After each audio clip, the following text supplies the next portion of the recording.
अरे जय जय सचिन रनु के सागर कीन्हा भारत नाम उजागर।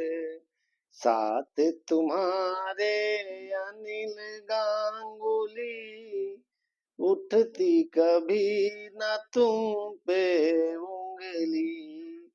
सेनवार के सपने में आए, शोएब अख्तर को धूल चटाए।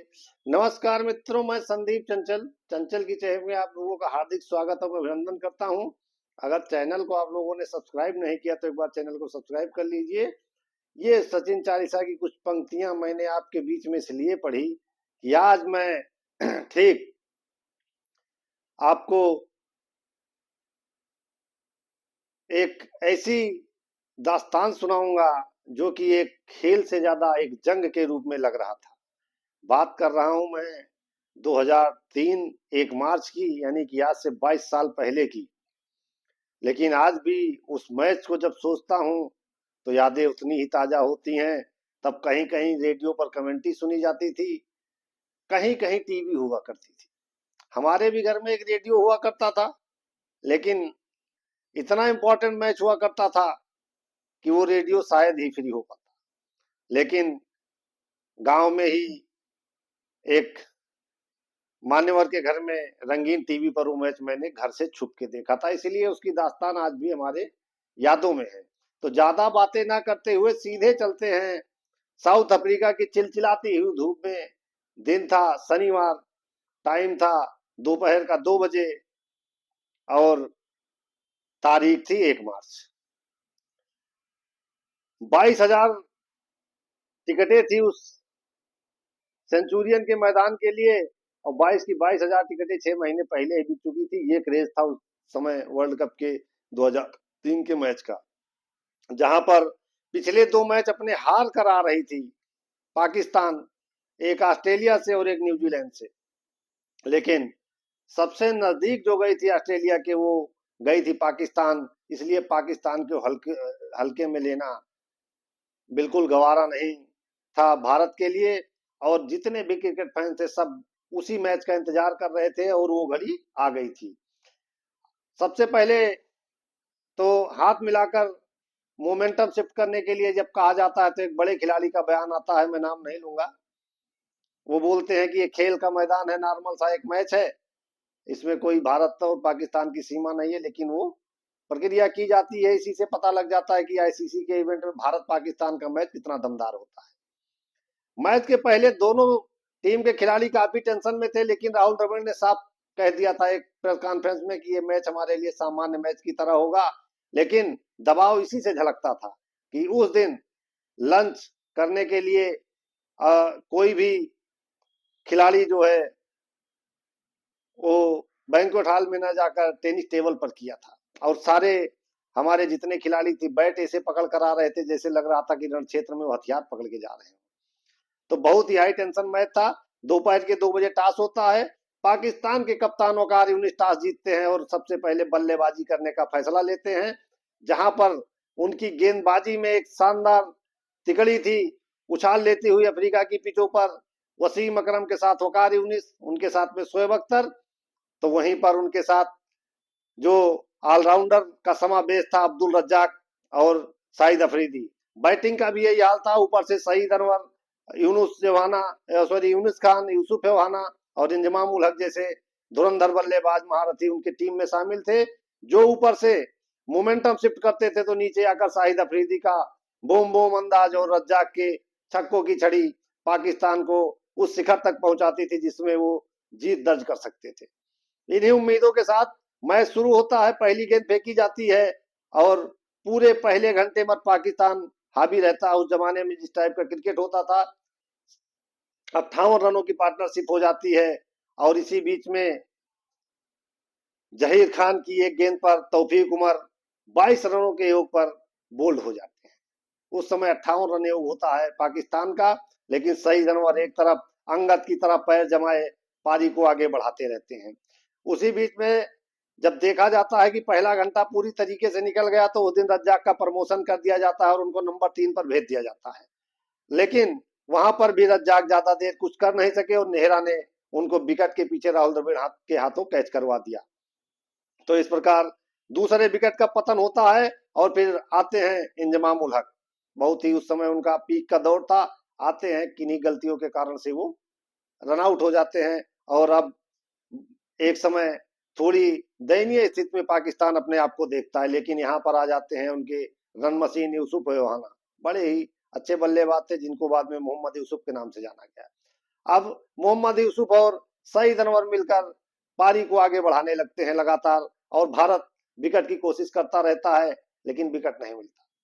लगातार जाते जाते जाते जाते फिर 25 के स्कोर पर वहां पर यूसुफ योहाना 42 गेंदों का सामना करते हैं। ये समझ लीजिए इतनी संजीदगी से वो बल्लेबाजी कर रहे थे यूसुफ योहाना कि 42 गेंदों का सामना करके 25 रन उन्होंने बनाया और एक भी बाउंड्री नहीं लगाई थी। क्या बॉलिंग लाइनअप थी या दबाव था, इसी से झलकता था। लेकिन उनको फिर हमारे जवागल श्रीनाथ आउट कर देते हैं और इस तरीके से एक बार फिर से यूसुफ योहाना और सईद अनवर की पार्टनरशिप टूट जाती है। उसके बाद अंतिम के कुछ क्षणों में वही पाकिस्तान जो 250 भी नहीं पहुंचने में दिख रही थी, उनके विकेट कीपर बल्लेबाज राशिद लतीफ, वसीम अकरम और शाहिद अफरीदी मिलके टीम को 273 रनों तक पहुंचाते हैं। और इसी बीच आता है सईद अनवर का शानदार शतक। 101 रन बनाकर सईद अनवर भी आशीष नेहरा का शिकार हो जाते हैं। तो कुल मिलाकर 273 रन बनाती है 7 विकेट के नुकसान पर पाकिस्तान और अब भारत को बनाना 274 रन। मैच के पहले कुछ मुजवानी जंग हुई थी जिसमें कि शोएब अख्तर ने कहा था और वकार यूनुस ने खासकर कहा था कि 89 में तो मैंने सचिन तेंदुलकर को छोड़ दिया था लेकिन इस बार मैं नहीं छोड़ूंगा। तो सचिन तेंदुलकर भी उस दिन लंच में जब हुआ था, बीच का ब्रेक, इनिंग ब्रेक होता है, तो बिना कुछ खाए ही मैदान पे आए थे। लेकिन ठान कर कुछ अलग ही आए थे उस दिन सचिन तेंदुलकर। उस दिन लोगों ने सचिन तेंदुलकर को देखा था। तेंदुलकर ऐसे ही महान भगवान नहीं कहे जाते। पहले ओवर से ही बिल्कुल चढ़ के बल्लेबाजी करते हैं और शोएब अख्तर के एक ही ओवर में अपर कट पे पहली बार छक्का देखने को थर्ड मैन पर मिला था, जो कि सचिन ने कारनामा किया था। एक ही ओवर में एक छक्का और 2 चौके लगाकर शोएब अख्तर को पूरी तरीके से बिखेर दिया वहां पर। और वो हालात थे उस समय, उस जमाने में कि 5.5 ओवर में 53 रन बन गए थे भारत के। बहुत बड़ी बात थी। 10 ओवर में भी 53 रन नहीं बनते थे।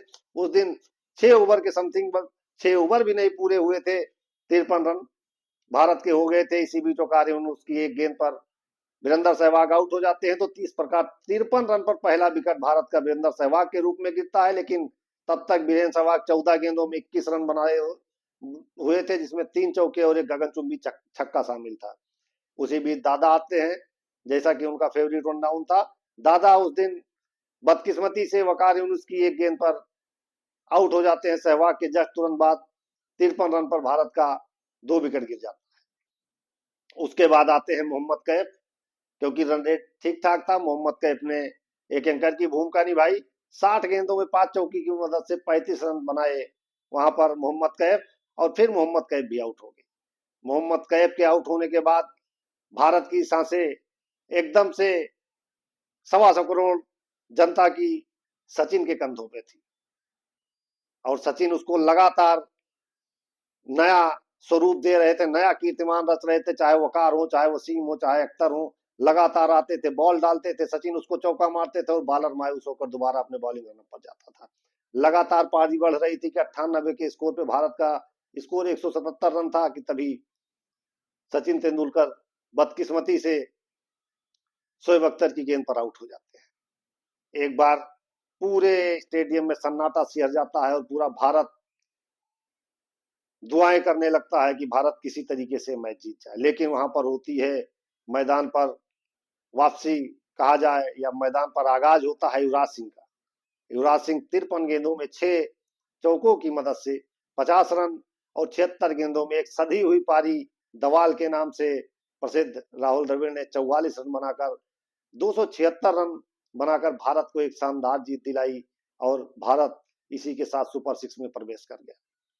तो ये वो दिन था, ये वो मेमोरी थी जो एक यादगार मेमोरी थी। और इस प्रकार भारत का अजेय रिकॉर्ड विश्व कप में पाकिस्तान के खिलाफ कायम रहा। उसके बाद कहा जाता है कि भारत से मैच हारने के बाद पाकिस्तानियों को उनके घर में लैंड करने के लिए मुश्किल हो गई थी, उनको प्रशासन ने साथ नहीं दिया, उनको सुरक्षा नहीं दी गई, बहुत से किस्से आए। तो अगर स्टोरी अच्छी लगी हो तो आप लोग चैनल को भैया सब्सक्राइब करिए, लाइक करिए, शेयर करिए। नमस्कार, धन्यवाद।